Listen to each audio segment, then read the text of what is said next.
Hi friends, तुमच्या सर्वांचे अश्विनी दरेकर या चॅनलमध्ये खूप खूप स्वागत आहे. तुम्ही मस्त असाल आणि आमचे व्हिडिओ पाहत असाल अशी मी आशा करते.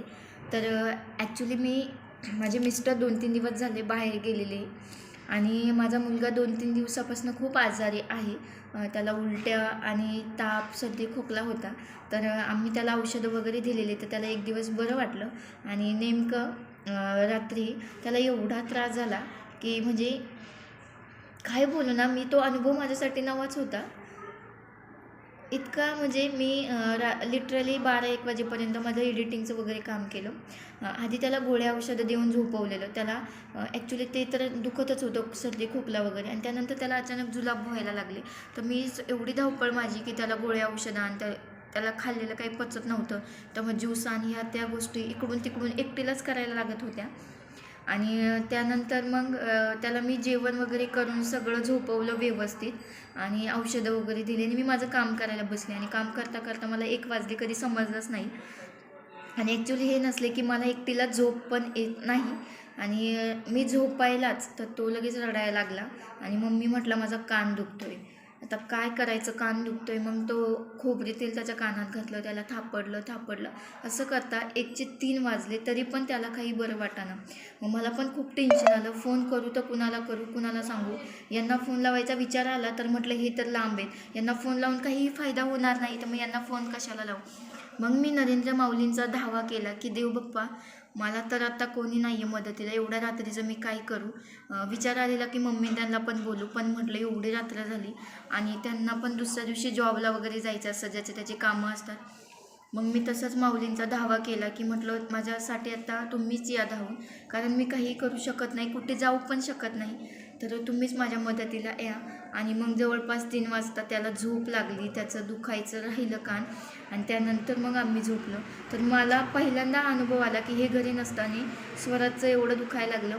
आणि मी माझी गोष्ट मग मला तेव्हा आठवली. मी लहान होते ना, तेव्हा मला आठवते 2-3 वेळा माझी तशी गोष्ट झालेली.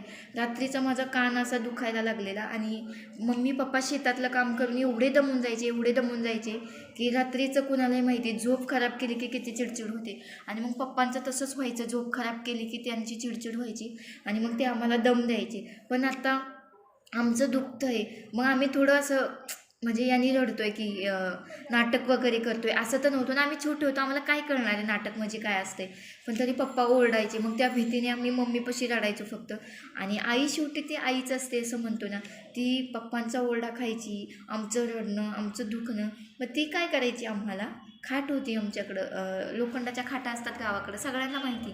तर तिने खाटाला जुळी बांधून 2-3 तास आम्हाला झोपका द्यायची आणि मग झोपे लावायची. आणि त्या अचानक मला रात्री आठवलं की आज तिच्या जागी मी होते आणि माझ्या जागी माझा मुलगा होता. तर अजिबात मी त्याला ओरडली नाही. ओरडून काही फायदा नव्हता, कारण त्याचं दुखत होतं. आणि आमच्या स्वराज थोडं दुखत असेल ना, तेवढं नाटक नाही करत, पण त्याचं जास्त दुखायला लागलं ना की मग त्याला त्या गोष्टी सहन नाही होत. आणि रात्री त्याचा कान तसाच दुखत होता, त्याला ते सहन होत नव्हतं. तर मी शांततेने फक्त देवाचा धावा करून त्याला थापडत होती. तर कधी कधी आपल्यावरती अशी वेळ येते ना की आपल्याला त्या वेळेशी एकटंच लढावं लागतं. एवढी रात्री होती, कुणाला आवाज देणार आहे, शेजारच्या पाजारच्यांना पण बोलू शकत नव्हते की या माझ्या मुलाचं दुखते, त्याला दवाखान्यात वगैरे नेऊ. त्याही गोष्टी तेवढ्या पॉसिबल नव्हत्या. तर आपण जर एकटं असेल ना, तर आपल्याला मन एवढं असं पक्कं करावं लागतं की स्वतःवरती विश्वास ठेवायला लागतो आणि त्या सगळ्या परिस्थितीला तोंड द्यावं लागतं. तर रात्री मग माझ्यासोबत असं झालं. आणि मग नंतर स्वराज फायनली 3च्या नंतर शांत झोपला, तेव्हा कुठंतरी मला झोप आली. तर खूप वाईट अनुभवमधून आपल्याला जावं लागतं. हा माझ्यासाठी वाईटच अनुभव होता, कारण लहान लेकरांचं दुखायला लागल्यानंतर त्यांना एवढं व्यवस्थित सांगता येत नाही. तो फक्त म्हणायचा कान दुखतोय. ॲक्च्युली मी कान चेक केला, पण त्याच्या कानात अगदी काही मळ नव्हता, काहीच नव्हतं, एकदम पूर्ण कान स्वच्छ होता, तरी पण दुखत होता. आणि याच्या आधी एकदा त्याचं तसंच झालेलं, दुखायला लागलेलं. तेव्हा आम्ही बोललो काय नाही, झोप तसाच ओरडते, खोबरे तेल घातलं आणि त्याला झोपवलं. पण त्याला इथे सुजलेलं, दुसऱ्या दिवशी सकाळी पाहिलं तिथं पूर्ण सुजलं होतं त्याचं कान, त्याला गालफुक्या झाल्या होत्या.